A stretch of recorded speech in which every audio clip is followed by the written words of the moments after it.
Yes, I mean, fortunately, it was not a direct strike. So a direct strike to the carbon fiber probably would have taken us totally out. But it basically made its way into every piece of electronics inside the sub. And fortunately, we are using commercial off-the-shelf and line replaceable items. So in the matter of a couple of days, we were able to replace all those components. But we continue to have issues on connectors, penetrators, wiring. Lightning can do weird things. That pushed our testing back, and we ended up having to cancel that. It was back in 2018. Hello and welcome to True Crime Rocket Science, the most authentic voice in true crime.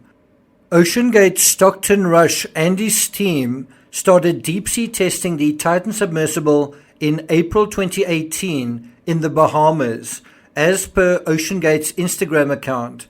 The post you're looking at is dated May 16th, 2018. And so we were told, fortunately, it was not a direct strike. A direct strike to the carbon fiber probably would have taken us totally out, Rush said in the interview.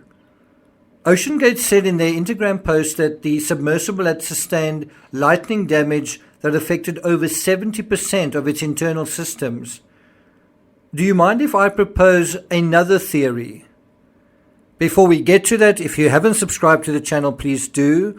Welcome to the thousands of you who have subscribed. I hope you enjoy it here. By the way, there's a Patreon channel as well for those interested in taking the discussions further. Head to patreon.com/TCRS. If you're enjoying this episode, please like, share, leave a comment. You can also hit the thanks button, and let's get started.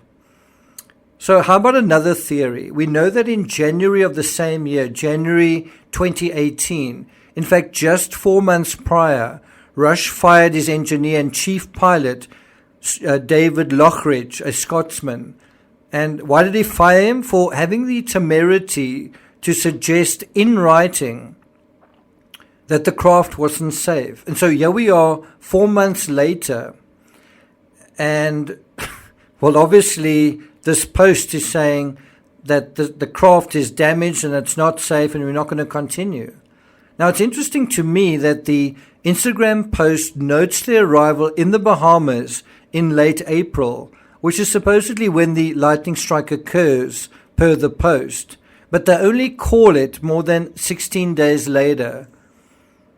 And interestingly, if you look at the language of that post, they throw in the words, quote, uncharacteristically stormy and windy conditions, right? They throw in those words for good measure. Now, I bring this up because the Travel Weekly editor Arnie Wiseman suggested in his own article just a few weeks ago that although the stated reasons for cancelled launches and scrub missions were invariably weather-related, right, in terms of his direct first-hand experience, he privately wondered whether the actual reason wasn't readiness issues of the craft itself. And it turned out when the crew for mission 3, went out on a straightforward engineering dive, they couldn't even get the Titan to leave the platform. And so that was a readiness issue, that wasn't a weather issue. So I wonder whether the lightning and bad weather was really the reason why OceanGate scrubbed their entire 2018 season. And as far as I know, they ended up not going to the Titanic for 3 years in a row. So would that make it 2019, 2020, and 2021? According to the New Yorker, quote, but OceanGate kept selling tickets although it did not dive to the Titanic for the next 3 years. It appears that the company spent this period testing materials and that it built several iterations of the carbon fiber hull. But it is difficult to know what tests were done exactly and how many hulls were made and by whom, because Russia's public statements are deeply unreliable, end quote. Isn't the statement about being struck by lightning unreliable as well? So my theory is when they went back and tested their $1 million baby down to significant depths themselves, this is in the Bahamas in April, just a couple of months after this intervention, this sort of confrontation with Lockridge, didn't they have a number of uh-oh moments? Not aha moments, uh-oh moments. And when it was clear that the craft was basically stuffed for the remainder of that year, 2018, I suspect it was difficult to acknowledge publicly that it was because of the carbon fiber, especially if the company was in the middle of a lawsuit on the very issue, on that very same issue, which in 2018, of course, they were.